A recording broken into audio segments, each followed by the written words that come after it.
கர்த்தருடைய பரிசுத்தமான நாமம் மகிமைப்படுவதாக. ஆசீர்வாதமான ஒரு நல்ல காலவேளையிலையும் பாளையங்கோட்டை இந்திய தேவ சபையிலிருந்து அனுதின மன்னாவை உங்களுக்கு வழங்குவதில் மிகுந்த சந்தோஷம். கிருபையாய் கர்த்தர் தந்திருக்கிற ஒரு நல்ல நாளுக்காக கர்த்தரை துதிப்போம். இந்த நாள் செப்டம்பர் மாதம் 15ஆம் தேதி திங்கட்கிழமை காலவேளை. இந்த காலவேளையிலையும் இந்த நாளுக்கான தியான அதிகாரத்தை சொல்லுகிறேன். 1 சாமுவேல் 4ஆம் அதிகாரம் 22 வசனங்களை உள்ளடக்கின ஒரு அதிகாரம். இந்த அதிகாரத்தை வாசித்து தியானியுங்கள். இந்த அதிகாரத்தில் ஏலியின் பிள்ளைகளுடைய மரணத்தையும் ஏலியினுடைய மருமகளின் மரணத்தையும் இந்த அதிகாரம் விவரிக்கிறது. அதே போல தேவ ஜனங்களின் தோல்வியையும் இஸ்ரவேலின் உடன்படிக்கை பெட்டி பிடிபட்டு பெலிஸ்தரின் கையில் போவதை குறித்தும் இந்த அதிகாரத்தில் நீங்கள் வாசிக்க முடியும். இந்த அதிகாரத்தில் இந்த காலை தியானத்திற்காக ஒரு வசனத்தை உங்களுக்கு ஞாபகப்படுத்துகிறேன். 9ஆம் வசனம், பெலிஸ்தரே திடன் கொண்டு புருஷரை போல நடந்து கொள்ளுங்கள். எபிரேயர் உங்களுக்கு அடிமைகளாயிருந்தது போல நீங்களும் அவர்களுக்கு அடிமைகள் ஆகாதபடிக்கு புருஷராயிருந்து யுத்தம் பண்ணுங்கள் என்று சொல்லிக் கொண்டார்கள்.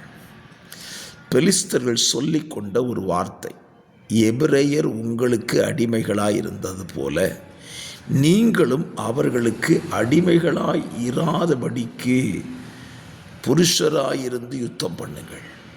சத்துருவுக்கு இருக்கிற ஒரு ஆசை பாருங்க.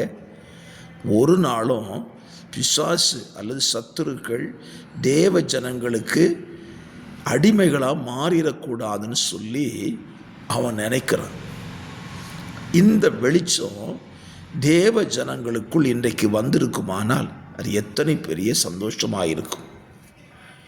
தேவ ஜனங்களுக்குள்ள இந்த ஆசை இருக்கணும். நான் ஒரு நாளும் சத்துருவுக்கு அடிமைகளாக இருக்க மாட்டேன் அப்படிங்கிற எண்ணம் இருக்கணும். இன்றைக்கி அதை குறித்து ஜனங்கள் நினைக்கிறதில்லை, தேவ பிள்ளைகள் நினைக்கிறதில்லை. பல நேரத்திலேயும் தேவ ஜனங்கள் யாருக்கு அடிமைகளாய் இருந்து விடுகிறார்கள்? சத்துருவுக்கு, உலகத்திற்கு, மாம்சத்திற்கு அடிமைகளாக மாறிவிடுகிறார்கள். என்னை கேட்கிற கர்த்தருடைய பிள்ளைகளே, உங்கள் வாழ்க்கையை யோசித்து பாருங்கள். நீங்கள் உலகத்திற்கும் மாம்சத்திற்கும் பிசாசுக்கும் சத்துருவுக்கும் அடிமைகளாக இருக்கிறீர்களா? அப்படியானால் இன்றைக்கு ஒரு காரியத்தை சொல்லுங்கள், இல்லை நான் இனி யாருக்கும் அடிமையாக இருக்க மாட்டேன். என்னை அடிமைப்படுத்த நினைக்கிறவர்களை நான் அடிமையாக்குவேன் என்கிற ஒரு நல்ல தீர்மானத்தை இந்த காலவேளையில் எடுங்க. பெலிஸ்தர் சொல்கிறாங்க பாருங்கள், அவங்க தான் நமக்கு அடிமையாக இருக்கணும். நம்ம ஒரு நாளும் அவங்களுக்கு என்ன செய்யக்கூடாது? அடிமைகளாக மாறிடக்கூடாது. அப்படி மாறாமல் இருக்கணும்னா என்ன செய்யணும்? புருஷராயிருந்து யுத்தம் பண்ணுங்கள் என்று சொல்லி கொண்டார்களாம். இந்த காலவெளியில் நாம் புருஷர்களாக இருப்போம், புருஷத்துவத்தை உடையவர்களாக இருப்போம். நமக்கு எதிராக நம்மை அடிமைகளாய் மாற்றிக்கொள்ள நினைக்கிற அந்த சத்துருவையும் சத்துருவின் வல்லமைகளையும் தேவ பலத்தை கொண்டு யுத்தம் பண்ணி அவர்களை ஜெயிக்க இந்த காலவெளியில் ஒரு நல்ல தீர்மானம் எடுப்போம். நம்முடைய வாழ்க்கையில் இந்த தீர்மானம் நமக்கு மட்டுமல்ல, தேவனுக்கும் அது சந்தோஷத்தை கொண்டு வரும். இஸ்ரவேல் ஜனங்கள் வாழ்க்கையை பார்த்தீங்கன்னா பல வருஷங்கள் அடிமைகளாகவே வாழ்வதற்கு தங்களை மாற்றிவிட்டார்கள். எத்தனையோ வாய்ப்புகளை கர்த்தர் கொடுத்தாலும் திரும்ப திரும்ப அடிமைத்தனத்துக்குள்ளே தான் போனாங்க.